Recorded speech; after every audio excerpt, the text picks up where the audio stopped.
Hello dear students, welcome back to another English class. Today we will be discussing a new chapter that is teaching peace and war. So in this chapter we will learn the tragedy that took place during the bombing of Hiroshima, plus we will learn the story of a small girl. So let's start the chapter. We had organized a few events to commemorate Hiroshima Day. There was a graphic slideshow explaining how nuclear bombs were used and what happened when one is dropped. So it's the situation is it's a class in a class. So there were students who were celebrating the Hiroshima, celebrating not sorry observing the Hiroshima Day, which is observed on 6th August, and they were commemorating the day, means what, they were remembering the day, they were observing the day. They were mourning upon the tragedy that took place on that particular day, and they were showing it with the help of a slideshow. Slideshow is a form of graphical presentation with the help of computers imaging. So they were remembering the day with the help of slideshow, and they were explaining, or they were the teacher was explaining them what happened during the bombing of if any nuclear attack, or if the nuclear bomb explodes, how the US politician decided to drop the bomb on cities instead of a military target, how they insisted the bomb being used though the Japanese were about to surrender, how the scientists calculated the distance above the ground at which the bomb should explode so as to kill maximum number of people. So they were uh, remembering, or they were again reanalyzing the situation on which the bombing was done. So they were saying that how the US mercilessly bombed Hiroshima. Hiroshima is a town in Japan. So although they were fighting against the government, or fighting against the soldier of Japan, but they decided to bomb the towns and cities where, so that they can destroy or they can kill maximum number of people. And they have how they have calculated all those situation, and they have decided to kill innocent people. How the American playfully nicknamed the bombs, how the priest placed the bomb to absorb the bombers and to deliver them from the terrible destructive force, and they were about to unleash upon the innocent people. See the bombing of Hiroshima, why it is so much horrible. The bombing of Hiroshima is horrible because it has created a massive impact. It has killed a large amount of people. The bombing was done specifically on the residential area, on cities, on towns, so that it can kill maximum innocent people. So the US military, or the US government, was so ruthless that it has done all sort of calculation to kill innocent people. They could have dropped it on military target, military base, but they decided to drop it in city, so to kill maximum people. They have how they have playfully named the bomb. They have even named the bomb playfully, so they were not sincere, or they were not worried about all those lives that were going to be lost after the bombing. So they even called a priest to bless to bless the bomb so that it can unleash a huge destructive force and create maximum destruction. And how when the bombs were dropped, people instantly vaporized, leaving only their shadows on stone. So now, as soon as the bomb dropped, it creates such a massive explosion that people did not find time to escape. They vaporized then and there immediately. Means what? They were turned into ashes then and there due to that explosion, and leaving behind only their shadows on the stones. Means what? They got burned into ashes. Only their shadows left.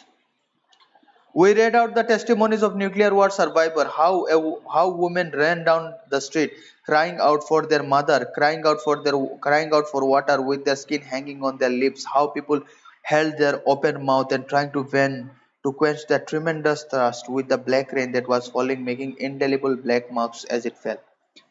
So they read out in the classroom the testimonies, means what, the uh, stories of some nuclear war survivor of that bombing, at a bombing. So they read out the testimonies and statements, and they read out the stories of some of the survivors of that nuclear war. So what did they say? They saw people who were, running around running on the streets, right? Running on the streets, searching for their beloved ones. Some were searching for their mother. Some were searching for their children. So the bomb has, injured them all up. Some of them have lost their hand. Limbs means hand and legs. With burned, flesh burned, and their limbs, their hand was, burned, their legs were burned, and still they were searching for their beloved one. And they were feeling thirsty because it was so much heat all around. And the nuclear explosion did what? Created a massive cloud of ashes and debris which moved to the sky, and instantly it rained. But this was not an ordinary rain. This was a rain which was black and filled with all those nuclear remaining. And when it fell on the body of people, it made a black mark. As soon as the rain fell on the body, on the skin of those people, it left a black mark because it was a toxic one. It was a poisonous and polluted rain, and it made people ill. We also help to organize a street play to show what happened in nuclear war and to ensure that it doesn't happen. Later on, the student of that class, they have organized a play or a drama. They have organized it on street to make people aware what will happen if another nuclear war break out, and so that they can make people aware what happened when another war break out. So they want to ensure that no war break out in the future. Before the street play, I went to on an elite boys school to conduct a workshop. I read them the story of Sadako by Eleanor Gore. So before the street play, the narrator, he went to another school and he read out to the children a story of a girl, small girl. Her name was Sadako. The story was written by Eleanor Gore. Sarago is a healthy and happy girl who had been 12-year old at the time when nuclear bomb was dropped. 2 years old at the time the nuclear bomb was dropped. Some distance from her home, she had escaped the bombing, but when she was 11 years old, her health began to fail. She found that she has leukemia, the sickness caused by the atom bomb. Now, this shows that the impact of nuclear bombing is not just immediate, it has a long term effect on the health of people living in that particular area. So, an incident we see here is a story of Sadako, a 2 years old girl. So when she 11 years old girl, sorry, when she was 2 years old, so the bombing was uh, few distance away from her house. So fortunately, she has escaped or she survived that bombing. But when she was 11 years old, she started suffering from a very dangerous disease. The name of the disease is leukemia, which is blood cancer, you can say. So this disease led to her health deterioration, and it was due to that bombing she had witnessed when she was 2 years old. And after all those years, she is facing the uh, impact of that bombing. You can see that the effect remained for a very long period of time. So it was a nuclear bomb, right? Dropped. So that this nuclear bomb had, a long live a nuclear uh, after even after years of bombings, they leave behind nuclear radiation behind them, which continue to affect the health of people. She is admitted to a hospital. There she hears the story of a crane that is supposed to live for thousands of years, and how if a sick person fold a thousand paper crane, the god will make the person well. Again Sadako began to fold thousand crane. Now Sadako was 11 years old girl. 11 years old girl. So when her health began to deteriorate, she was taken to the hospital, and here there on the hospital she heard about the story of a crane who lived for 1,000 years. Crane is a bird, bird which bird, white color bird with long uh, feet, and they feed on fish, right? You heard cranes. So she heard the story of crane, 1,000 years old crane, and she also heard the myth or the a folk tale that if you fall 1,000 crane, 1,000 crane, and if you pray to God, then your prayer will be answered. And soon she started to fall 1,000 crane. Now, why she started to fall 1,000 crane? So that she can ask for a cure from that particular disease. But Sadako dies before she can finish folding 1,000 crates.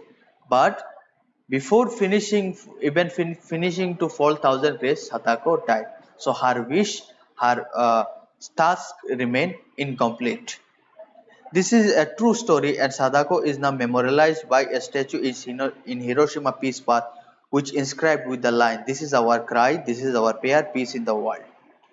So Sadako's story is a very heartbreaking one. She was a 2 year old when she has seen this destructive nuclear blast, and when she was 11 years old, she died due to because of that terrible disease. And she had wished to fall thousand of crane, and she could so that she could make a prayer so that she could recover herself from that illness, but she died before that. So her story is a very heartbreaking one. So in order to memorialize her story, there is a statue of Sadako in Hiroshima Peace Park. And on the statue, there are lines which are written on it, which is like this: "This is our cry, this is our prayer, peace in the world."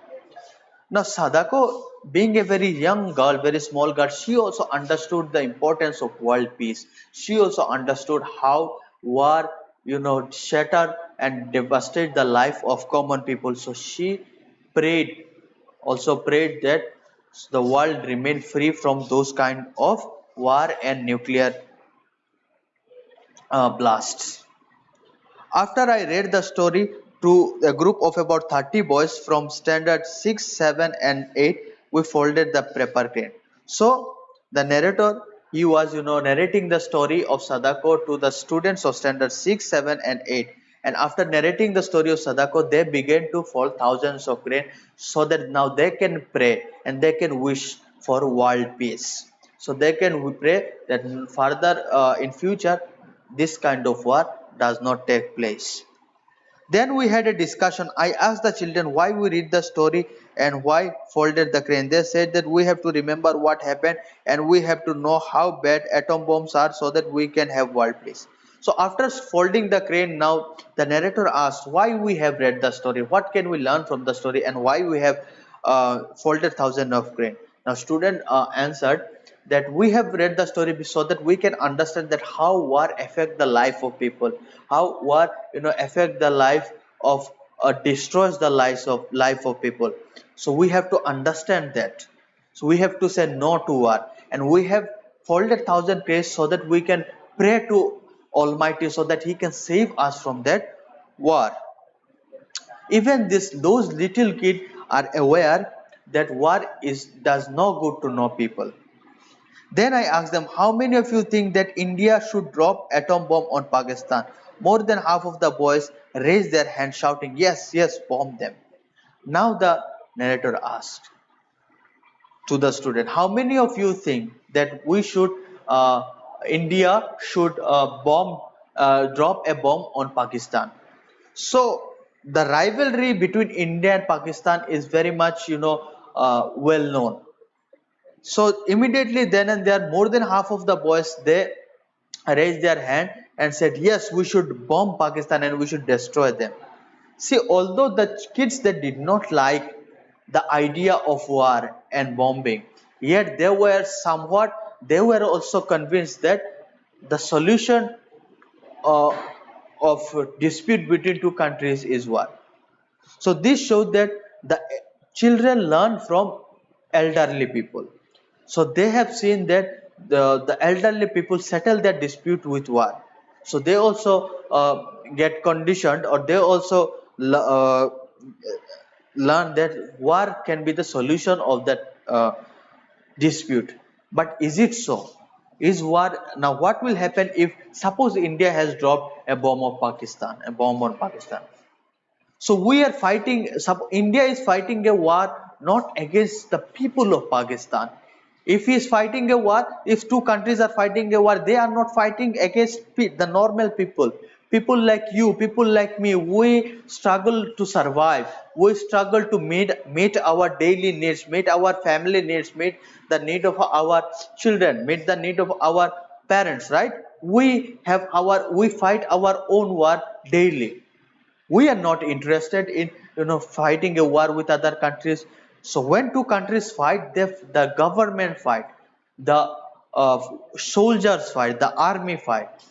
But if we drop a bomb, what will happen? The children will get killed, the normal people will get killed, the citizens will get killed, whereas they have nothing to do with that war. So I asked, don't you any of have cousin there? Don't you think that there are children like you in Pakistan? But the boy answered, but if Pakistan had done something bad, then it would be all right. Now the narrator said, "You want the Pakistan to be bombed? Don't you have any relatives in Pakistan? Don't you think that there are children like you in Pakistan?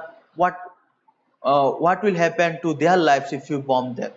Now the children said, "So if Pakistan did something wrong, so it is all right to bomb them. But is it? Is it all right to bomb the normal citizens?" Another boy said, "It is not true that if we attack Pakistan with a nuclear bomb, we will also feel the effect in India. India, are his parents the one who have misguided him or his teacher? How can children learn to be so hateful and mean? And can we teach peace?" Now another boy said that if it is not true that if we attack Pakistan with a nuclear bomb, we will also. Another children, he was a bit uh, intelligent, or he was a bit conscious. He said if we attack Pakistan, so the effect of nuclear bomb may be also in our country, right? So from this discussion, we learn that the children of this age, they are, they also became in their mind, there is violence. There is a sense of violence. Now, who is responsible for that violence nature is of the children? Is it the teacher? We teacher? Do we teach you violence, or is it your parents in your home where you see violence, or is it your surrounding?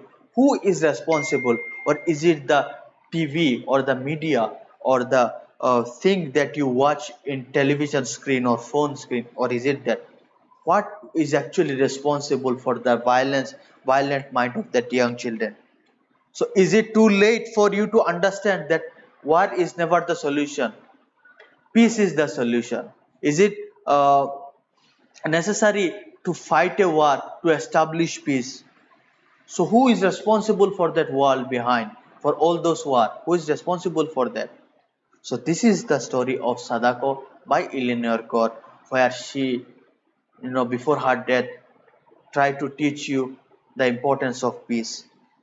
So this is a very short chapter. With this, the chapter has came to an end. You read the chapter in your home. If you face any problem, you do not hesitate to call, and do subscribe to Al-HIRA National Schools channel for more update. Thank you. Have a good day.